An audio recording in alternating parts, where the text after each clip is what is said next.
Well, thank you very much, everyone. Great honor to be here with my friend. I'm delighted to welcome President Macron back to the White House. We've been together quite often, but not that often in the White House. We honored the President, First Lady of France, not so long ago.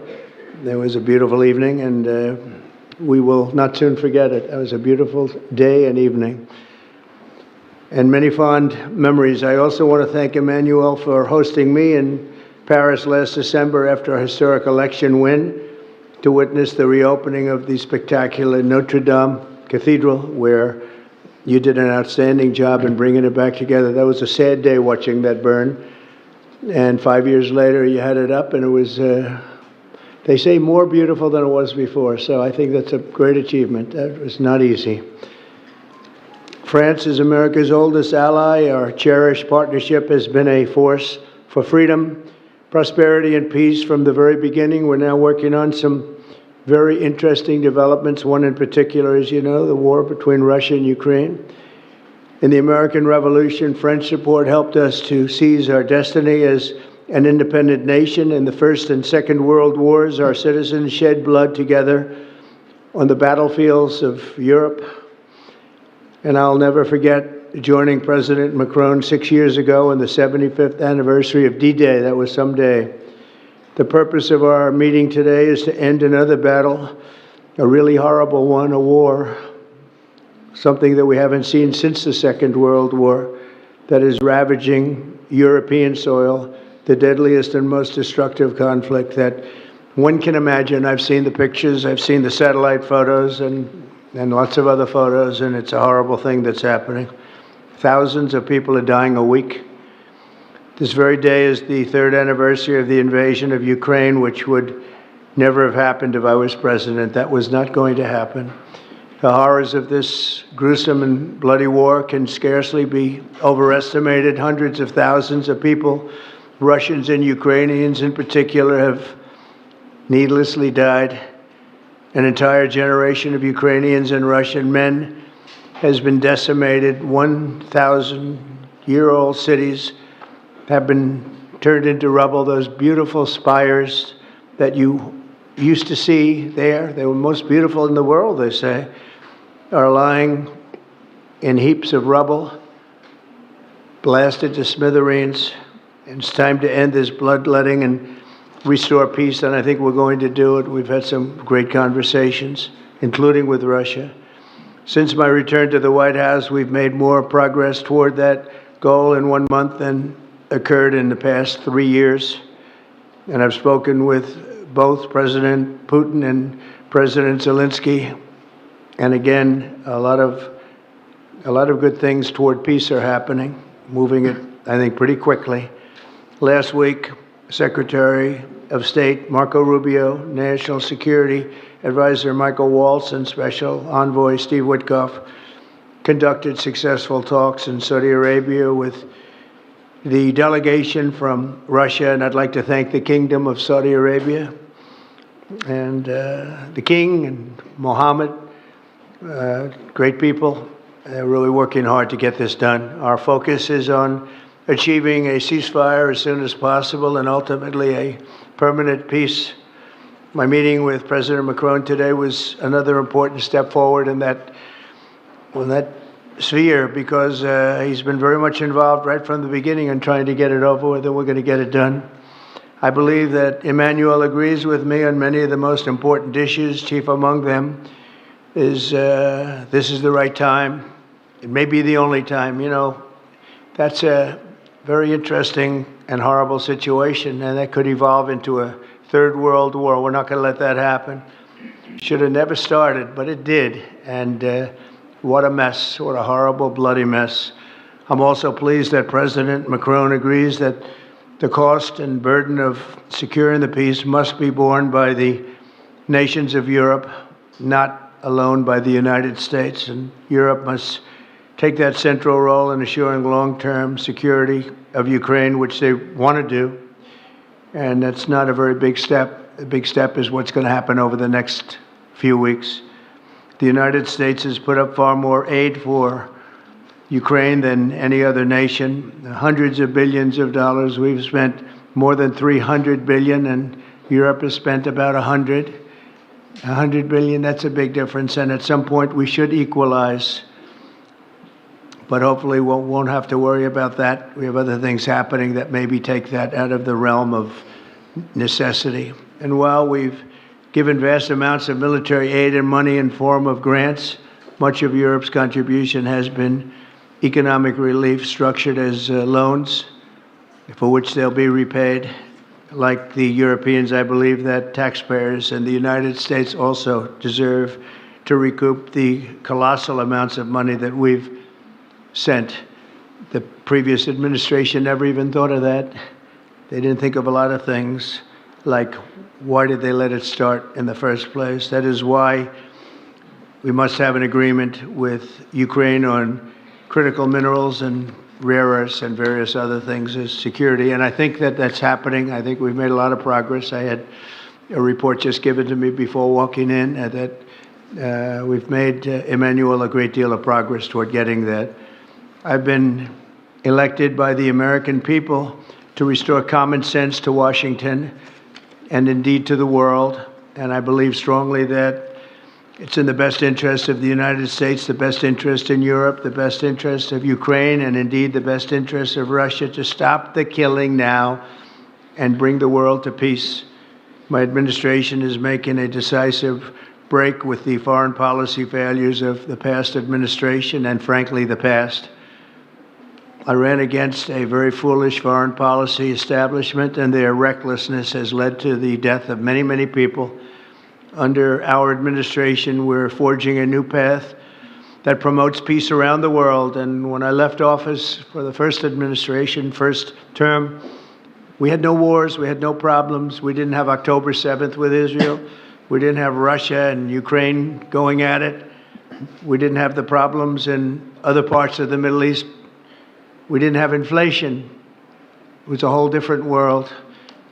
And you know what else we didn't have? Millions of people pouring through our borders, many of them criminals released from other nations and put right into our land, murderers and drug dealers, gangs. We didn't have any of that. It's a different time, but now we have it and we're fixing it. We'll fix it all up. We'll get it done as quickly as possible. And we've made a great deal of progress. People are saying it was the best month for a president in our country's history. I hope that's right, but I feel it's right. We've done a lot of things in a very short period of time, 4 weeks. As I've said before, it's my hope that my greatest legacy, however, will be as a peacemaker and a unifier. I want to bring peace, not war. I thank President Macron for joining us today in this urgent work we're doing. And we have some wonderful people up front right here that have worked so hard. Steve Witkoff, thank you very much. And Michael Waltz, thank you. Scott, thank you very much, and JD, thank you. They've really done a job. They worked very hard. It's a real passion to get this war ended. And I'd like to now invite Emmanuel to say a few words, and then we'll take questions. And again, Emmanuel, it's a great honor to have you with us at the White House. Thank you very much, please. Thank you, Mr. President. Thank you, dear Donald. Ministers, ladies and gentlemen, mesdames et messieurs, je vais dire quelques. Ladies and gentlemen, I'll be saying a few words in French. Thank you very much, Mr. President, dear Donald, for your hospitality and for this visit. As you mentioned, we have had the opportunity to meet over the past few years. Since your first term, we've been able to discuss matters in Paris and also here at the White House, and it has always been a great joy to do that, and I would like to commend you. And thank you, Mr. President, for extending this friendship to France and taking part in the ceremony at Notre Dame that you mentioned before. It was a great honor for the French people to reopen the cathedral to the rest of the world, and your presence was a testament to that friendship. As the President said, this friendship dates back to the Revolutionary War, since the beginning of the United States. And whenever we've needed to, we've been able to come together and be on the right side. We've been able to be united to defend peace and sovereignty. namely in the two world wars that marked the 20th century, from Lafayette to Pershing and to the many Americans who landed on Omaha Beach. And we spoke earlier before, and you mentioned that one of those gentlemen was able to visit you here, one of the veterans. This is part of history which puts us in the world that we are in today. And as the president just said, there are many challenges in this world. And over the past few days, we have one main objective, which is the geopolitical situation. Mr. President, I really wish to thank you for making changes to your schedule to meet with us so quickly. I think we've made very substantive steps forward during our discussions, and this is a major step in what we're experiencing today.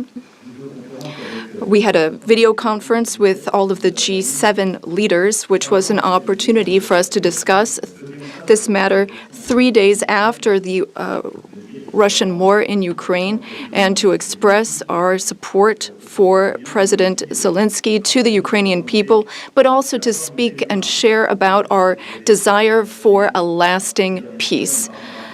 This is what we have spoken about very forcibly over the past few weeks. We thought that this war was only going to last a few weeks when it broke out in 2022. We admire greatly the courage of the Ukrainian people. And Mr. President, I wish to thank you for this.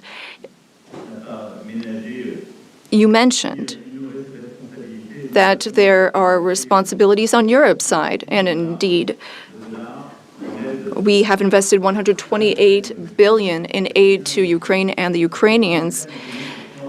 Ukraine has been able to hold the front of our collective security. It's fought over these past few years for its independence and for its sovereignty, but also for our collective security, because I think that no one in this room wants to live in a world where it's the law of the strongest and international borders can be violated from one day to the next by anyone.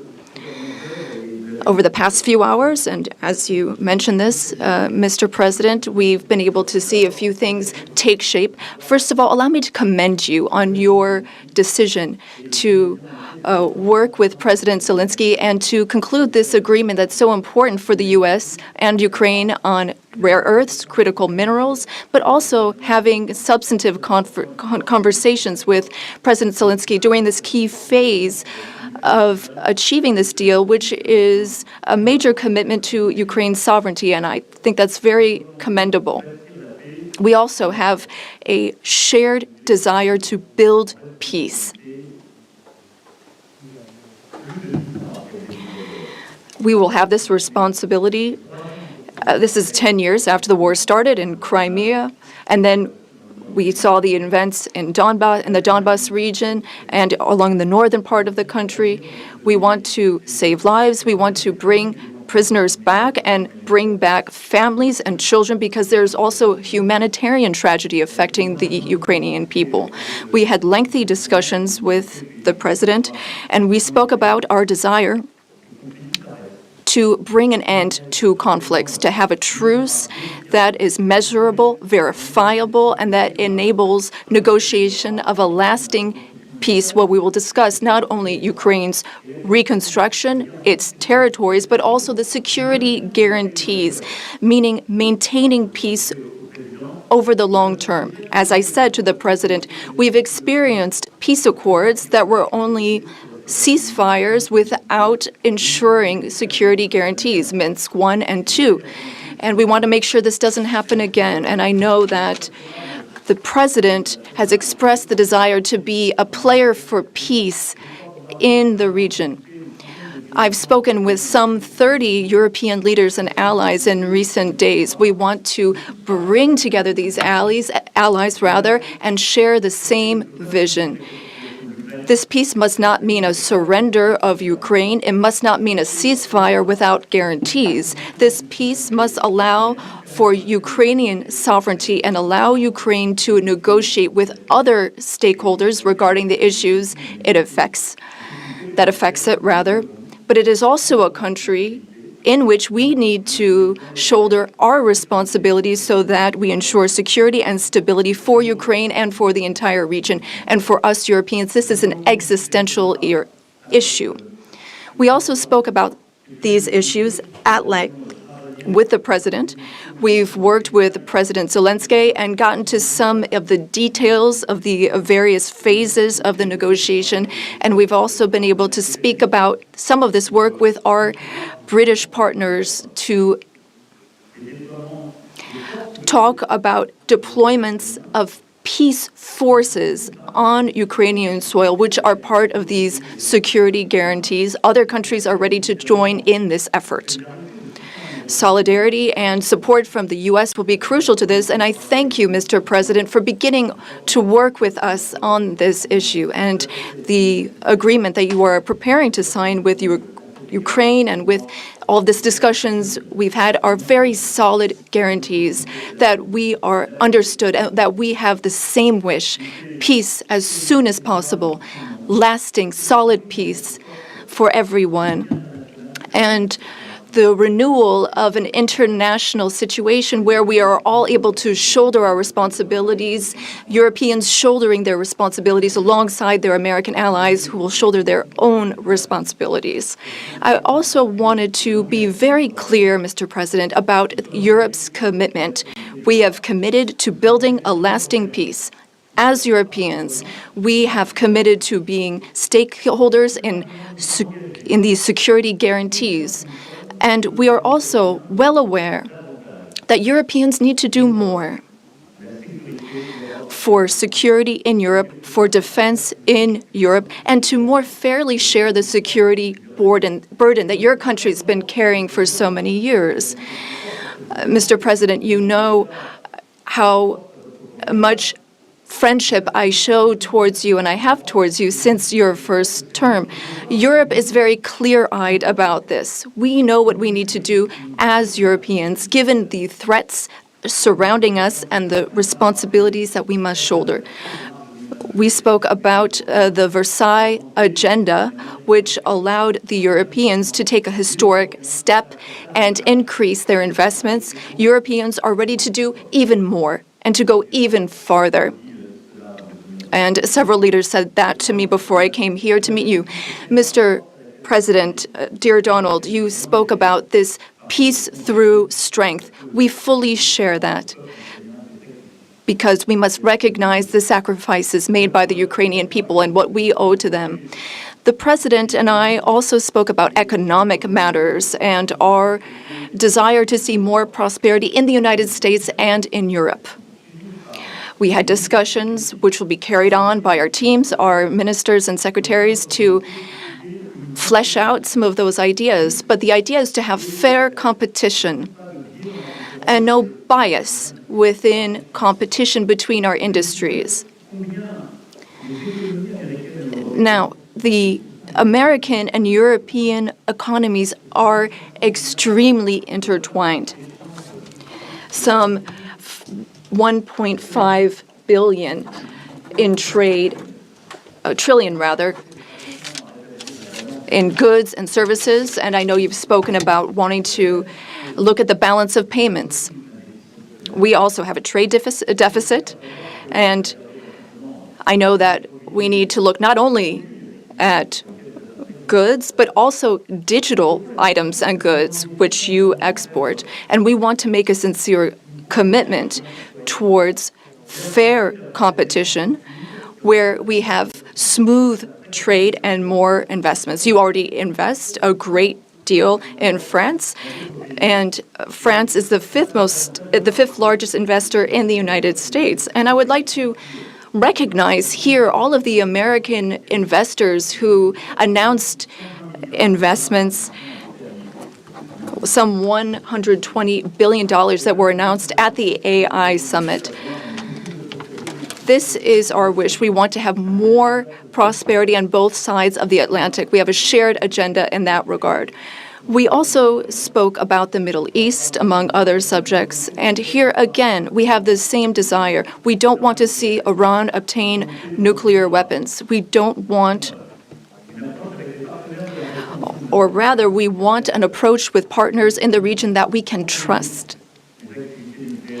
Given Iran's nuclear activities, we want to limit its ballistic capabilities and avoid any type of regional destabilization. With respect to Syria and Iraq, we also share the same desire. We don't want to see Islamic terrorist groups resume any of their activities, because for some time our armies have very bravely been engaged in the Gulf, as you have led. And contributions have been significant and helped stability in the region. And I say this with great sincerity. France was affected by a terrorist attack in 2015, which was linked to the terrorist activity in Syria. And we are in that region at your side to work for more security. Ladies and gentlemen, we had extremely productive discussions this morning during the conference, and we spoke with our ministers and counselors and advisors. And I wish to say, after speaking with President Trump, I fully believe that there is a path forward. We share the same beliefs. We know what work needs to be done, and in the weeks to come, we will work on that. Our teams will come together in various formats to make sure that we have this solid, lasting peace with great strength. Mr. President, thank you so much for welcoming me here today. Thank you so much for these productive discussions and for your commitment. Thank you, dear Donald. Thank you, Emmanuel. Thank you very much. Thank you. Okay, thank you very much. Brian, would you like to ask a question? Go ahead. Mr. President, welcome. President Trump.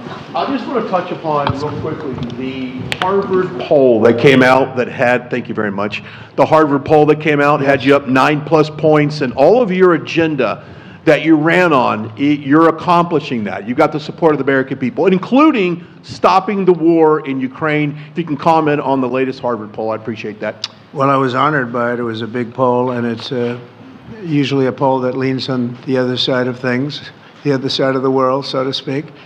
But the Harvard poll is a respected poll, and it has us not only leading, but leading by a lot, and leading on every single issue that we've talked about. And as I said, we've become the party of common sense, and I think that's a very important element now, common sense, because what's happening in the world and even in this country, some of the things that took place, many of them are now canceled, and the rest are being canceled as we speak. But we've moved very rapidly and I think very effectively. So I was honored by that poll. Thank you very much. Appreciate it. Mr. President. Go ahead, please, go ahead.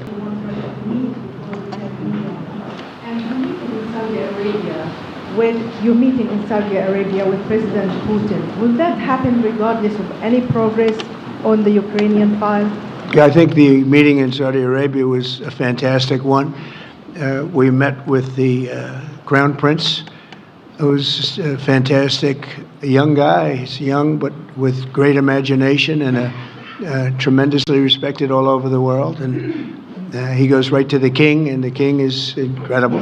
Gotten to be friends with both of them very much, and they want to see this ended, and they're going all out to make sure that it is ended. I think Russia, likewise. I've spoken to President Putin, and my people are dealing with him constantly, and his people in particular. And they want to do something. I mean, that's what I do. I do deals. My whole life is deals. That's all I know is deals. And I know when somebody wants to make it and when somebody doesn't. I will say this, before I came here, there was no communication with Russia whatsoever, and Russia wasn't answering calls. They were not talking to anybody. They wouldn't talk to anybody, and people sort of accepted that as being that they want to go forward and just keep going without stop.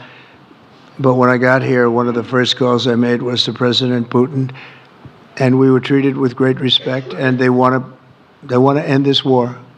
So that's a big thing, because I didn't know if I could say that, but it's a big thing. They want to do it, and the group in the front row that I introduced, they're all very active in it, and we're working on deals right now, transactions right now, and in particular, the big one is to get the war stopped, whether it's ceasefire or direct to an agreement. I'd like to go directly to an agreement, but ceasefire will always happen a little bit quicker. And every day you're saving thousands, or at least hundreds, but thousands in some cases, lives. So we want to see if we can get that done very quickly. Yes, for the President, please. Thank you. I'm a correspondent based in Paris. Question for both of you, actually. Mr. Macron, you were one of the last Western leaders to speak to Putin before Ukraine's invasion. What advice, what recommendation could you make to President Trump to make sure that this time you can get strong enough guarantees, from Putin to get a peace deal that lasts this time? And Mr. President Trump, what makes you think you can trust Putin in those negotiations? Thank you. Look, I will never give any advice to President Trump. We have friendly and trustful discussion, but my experience with President Putin is the following. Number one, I always think it's good to have discussion with other leaders, and especially when you disagree. I stopped my discussion with President Putin after Bucha and the war crimes because I considered that, we had nothing to get from him in that time. Now this is there is a big change because there is a new US administration, so this is a new context. So there is good reason for President Trump to re-engage with President Putin. But my experience is the following, and I shared it with President Trump and the team. In 2014, our predecessors negotiated peace with President Putin. But because of the lack of guarantees, and especially security guarantees, President Putin violated this peace. And I had several discussions, especially beginning of 2022, several times, 7 hours with President Putin, 15 days before launching of the attack. He denied everything, but we didn't have security guarantees. So this is why being strong and having deterrence capacities is the only way to be sure it will be respected. And I insisted on that, and this is why I believe that the US has the capacity to do so. And this is why I think we should never say, I will never send any boots on the ground, because you give a blank check to violate any type of commitment. So I think it's good to have discussion. I think it's useful to have negotiation. I think it's super important to go to the peace. But my strong point was to say, let's try to get something first which can be assessed, checked and verified. And let's be sure that we build sufficient guarantees on the short run. And this is where we are ready to be engaged. As for France, a lot of my European colleagues are ready to be engaged. But we do need this American backup, because this is part of the credibility of the security guarantees. And this is our collective deterrence capacity. And I have the feeling that the President has this capacity. I think it's very much to the benefit of Russia to make a deal. And I feel that we'll do that. It is what it is. Again, it's a war that should have never been started. It's a war that would not have been started if I were president. But it did start, and it's at a terrible level where cities are burned down and shot down to the ground. It looks like demolition sites, a whole big pile of demolition sites, and we got to get it stopped. Too many people, too much agony. The whole culture is destroyed when you rip down some of those really ancient or near ancient buildings. It's so sad to see, but I think it's very much to the benefit of this tremendous distrust on both sides. That's why it's good that I'm coming in now, but I think it's to the very much benefit of Russia to make a deal and to go on with leading Russia in a very positive way. That's what you have to do. But I really believe that he wants to make a deal. Maybe wrong, but I believe he wants to make a deal. Yeah, go ahead, please. Next week, there's a key deadline for your Canada and Mexico tariffs. Pour les droits I believe those countries have done enough on the border to stop those from taking effect. And for President Macron, I'm wondering if you believe that this critical minerals deal with Ukraine represents a de facto security guarantee by the United States, since the U.S. would have an interest in protecting those reserves in Ukraine. Thank you. We're on time with the tariffs, and it seems like that's moving along very rapidly. We've been mistreated very badly by many countries, not just Canada and Mexico. We've been taken advantage of. We were led by, in some cases, fools, because anybody that would sign documents like they signed, where they were able to take advantage of the American people, like has happened over the last long period of time, except for a little 4-year period that took place 4 years ago. But anybody that would agree to allow this to happen to our country should be ashamed of themselves. No, the tariffs are going forward on time, on schedule. This is an abuse that took place for many, many years.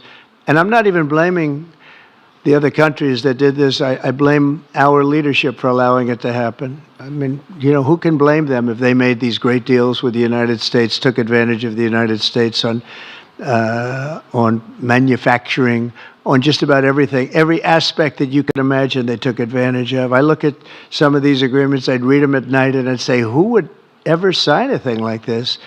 So the tariffs will go forward, yes, and we're going to make up a lot of territory. All we want is reciprocal. We want reciprocity. We want to have the same. So if somebody charges us, we charge them. It's very simple, but it'll be very good for our country. Our country will be extremely liquid and rich again. Plus, we're doing other things, as you know. We're finding tremendous waste, fraud, and abuse at levels that nobody thought possible. You're seeing what's going on. And that was also part of the Harvard poll. Do you agree with what President Trump is doing with Elon and others that are looking for the waste, fraud, and abuse? And the numbers were staggering. It was like 70% to 2%. Everybody wants to find out. They don't like it. And, you know, the radical left or whoever it may be starts screaming about the Constitution, but it has nothing to do with the Constitution. It has to do with fairness to this country. It has to do with being ripped off. And when you read the things that all of these billions, and I mean many billions, hundreds of billions of dollars have been spent on, that's all you have to do is stand up here and read them. I could stand up all day and read the kind of things where we're spending all of this money. The good news is that when you think of how rich a nation we can be when we get rid of this, you know, sometimes you'll buy a company and you'll see it was really well run. They accounted for every penny. Well, not much you can do there. You got yourself a bad deal. This one is the exact opposite. Tremendous fraud, tremendous waste. And when you think of what it is, you know, Elon uses the expression caring. If we had people that cared, just cared a little bit when they did contracts, when they negotiated with outside vendors on behalf of the United States. That's what I'm doing now. I'm negotiating for the people of the United States. So we're doing a great job of it. I will say we found it'll be hundreds of billions of dollars of waste and fraud and abuse. Thank you. Please. Look, I think this discussion is a very important one. First, because it's important for the US, and it will be a good occasion for a first very important meeting between President Trump and President Zelensky. Second, I think there is a lot of economic upside on both sides. And third, de facto, there is a recognition of Ukrainian sovereignty, a recognition of the Ukrainian interests, and this is de facto a very important alignment of interests. Now, the security guarantees will be negotiated in due time in a full-fledged package of a peace security. But this peace, as it is now written and negotiated, and as this meeting is scheduled, is an important step forward, full-fledged peace agreement. Okay, please, go ahead. To the President. Monsieur le Président Trump, President Trump, President Macron. to make a deal with Putin. So when you do a deal, it's a win-win deal. What are you giving to him and what is he going to give you to America?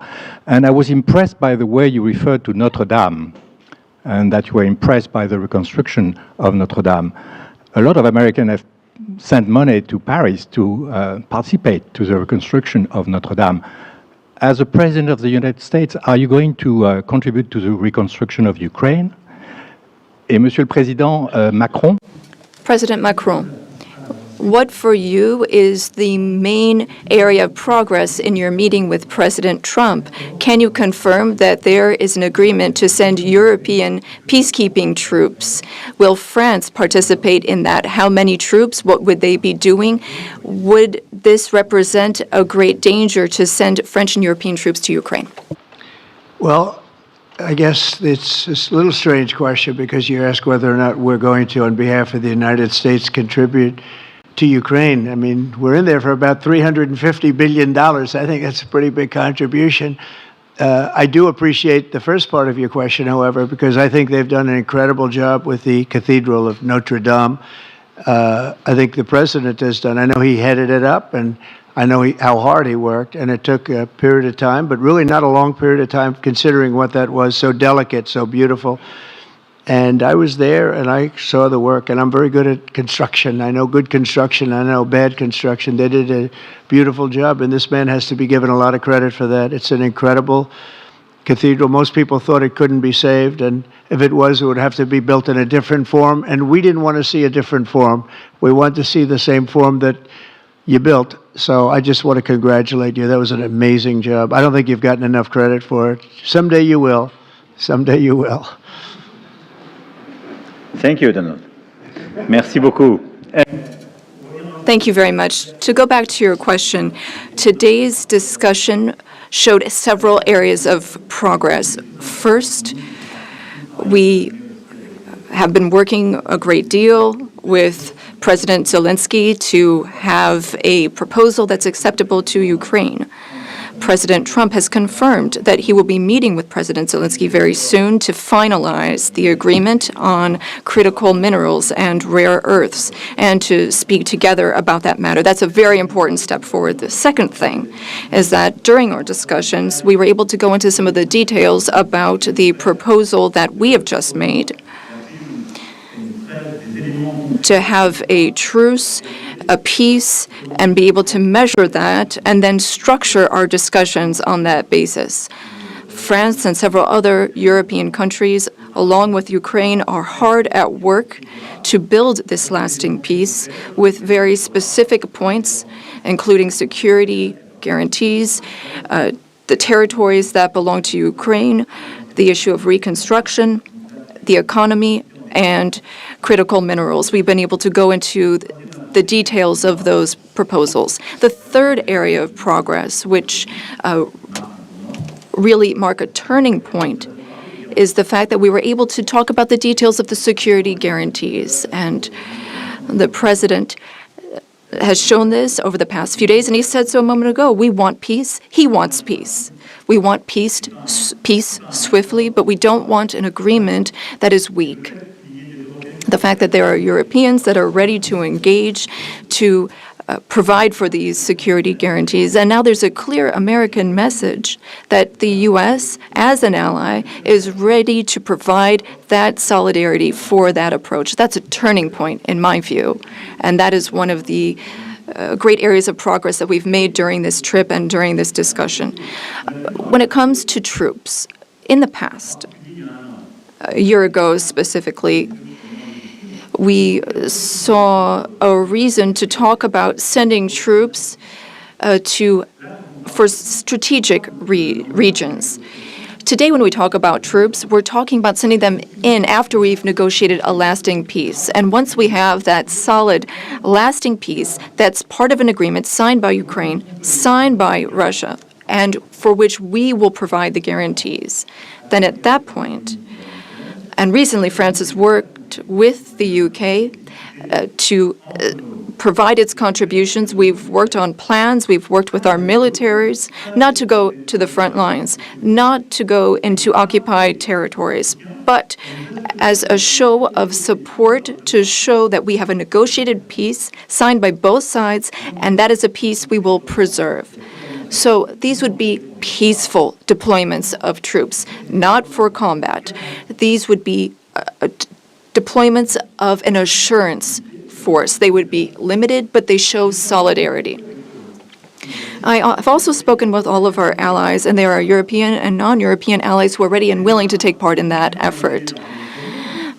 Countries have helped Ukraine maintain its military capabilities in terms of the number of soldiers it has, equipment, whereas others have provided logistical support on the ground. The question is whether or in what form the U.S. will contribute. And during our discussions, and during the discussions with Russia, we've understood that this would be acceptable to Russia, and that's a very important area of progress. And that means that in this context, the Europeans will shoulder their part of the burden, their share of the burden. We have a strong alliance that we've built over the decades. We have our solidarity, and we have deterrence capacities. What does it mean? Would it be dangerous? If there is an agreement signed by Ukraine and Russia, thanks to the efforts of President Trump, and if we provide the guarantees and Russia violates the agreement, then it would be in conflict with everyone who is engaged in the peace process. And that is a change. That was something we did not see in the past. That's not what we saw in 2014. So that is the real change that we're marking. We have this deterrence capacity on the American side. We have the capacity for engagement on the European side, and that's something we're going to continue working on together. It's not dangerous, but it's credible.